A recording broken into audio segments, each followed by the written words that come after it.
जय गुरुदेव, जय गायत्री माता।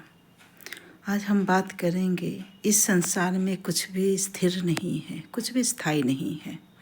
न संबंध, न प्रेम, न नफरत, न समय।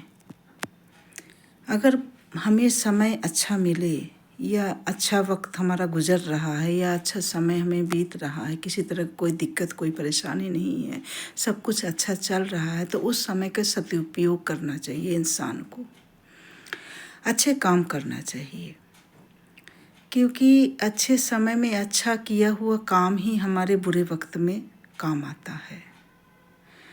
दूसरी चीज़ आती है प्रेम। प्रेम हमें इतना व्यक्ति से करना चाहिए, सामने वाले से, कि सामने वाला भी मजबूर हो जाए हमें समझने में। ये नहीं कि अगर सामने वाला नाराज़ है या कुछ भी कड़वे वचन बोल रहा है तो हम भी उसी तरीके से हो जाएं। नहीं, वहाँ पे हमें अपने बुद्धि का उपयोग करना पड़ेगा और सामने वाले की मनोस्थिति को समझना पड़ेगा कि ये सामने वाला व्यक्ति किस दौर से गुजर रहा है, उसकी मानसिक स्थिति क्या है, क्यों वो ऐसा व्यवहार कर रहा है। तब जाके हमें किसी तरह का कोई डिसीजन लेना चाहिए। ये नहीं कि सामने वाला नफ़रत कर रहा तो हम भी नफ़रत करें। फिर उसके बाद आता है प्रेम। प्रेम में हर चीज़ जायज़ है। कोई प्रेम में किसी को कड़वा भी बोल दे तो उसको बुरा नहीं मानना चाहिए, क्योंकि वो उसका प्यार होता है। सामने हर व्यक्ति का अपने प्यार जताने का अपना अपना तरीका होता है। अगर कोई हमसे प्यार करे तो उसको एक्सेप्ट करना चाहिए, नफ़रत नहीं। और नफ़रत तो हर मतलब अब नफ़रत के लिए क्या ही कहा जाए कि इस समय लोगों के अंदर नफ़रत इतनी ज़्यादा मात्रा में पाई जाती है, शायद किसी जहर में भी इतनी जहरीला ना होगा जितना जहर आज के समय में इंसान के अंदर है। कौन किसके साथ कैसा व्यवहार कर रहा है, कैसे नफ़रत कर रहा है, कौन किसको ले जाके कहाँ मार रहा है, पीट रहा है, कि अब कुछ भी नहीं आदमी कल्पना कर सकता है। किसी भी चीज़ की कल्पना नहीं की जा सकती है कि किसके अंदर क्या चल रहा है। दिखता तो कुछ और है और होता कुछ और है। ये समझना आज के समय में बहुत ही कठिन चीज़ है, और उसका कारण सिर्फ यही है कि हमारे पास सद्बुद्धि या सद्ज्ञान नहीं है, जिसके वजह से लोग इस तरह के अहंकारी जीवन जी रहे हैं। तो मैं हर व्यक्ति से कहना चाहूँगी, हर उस इंसान से कहना चाहूँगी जिसके अंदर नफ़रत ज़्यादा मात्रा में है या किसी न किसी कारण से वो व्यक्ति दुखी है या तकलीफ़ में है, हम यही कहेंगे आप अच्छी पुस्तकें पढ़िए, अच्छी किताबें पढ़िए। हमारे गुरुदेव की लिखी हुई अखंड ज्योति आती है, उसको आप पढ़िए। गुरुदेव की अखंड ज्योत तो ऐसी है कि आपके मन में अगर कोई सवाल चल भी रहा है तो गुरुदेव का नाम लेके या भी अपने इष्ट भगवान का नाम लीजिए और उसको पेज को, कोई भी पेज को एक बार में ही खोल दीजिए।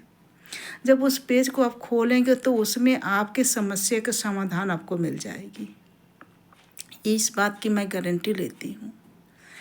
ये 101% की गारंटी है कि अखंड ज्योति ऐसे गुरुदेव की लिखी हुई किताब है जिसमें आपके हर सवाल का जवाब छुपा हुआ है। जो भी सवाल हो, जिस तरह का भी सवाल हो, जो भी समस्या है, अखंड ज्योति में आपका अपना जवाब मिल जाएगा। पर आप कभी उसको पढ़िए, चाहे पुरानी अखंड ज्योति ही क्यों ना पढ़िए, पर पढ़िए ज़रूर, लीजिए ज़रूर। उसको जब पढ़ेंगे तो ये आप सबसे पहला तो यही आपका पहला चमत्कार हो जाएगा। उसके बाद फिर धीरे धीरे जब पढ़ना शुरू करेंगे अखंड ज्योति के, तो हर व्यक्ति के अंदर की जो नफ़रत पनप रही है तो वो धीरे धीरे करके मिट जाएगी। पर अपने अंदर को नफ़रत को मिटाने के लिए किसी न किसी अच्छी चीज़ें को सहारा लेना पड़ेगा, अच्छी किताबों का सहारा लेना पड़ेगा, अच्छे सत्संग की सहारा लेना पड़ेगा, तब जाके हमारे अंदर की नफ़रत कम होगी।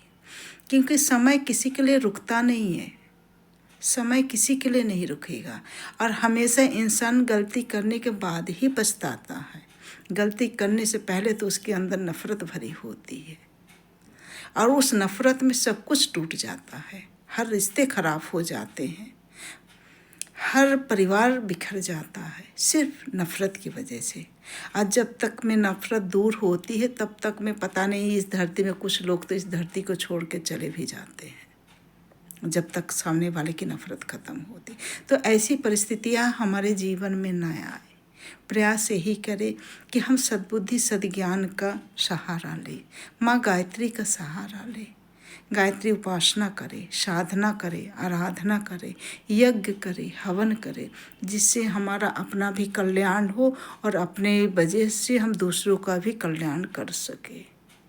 यही है आज का उद्देश्य। जय गुरुदेव, जय गायत्री माता, जय गुरुदेव।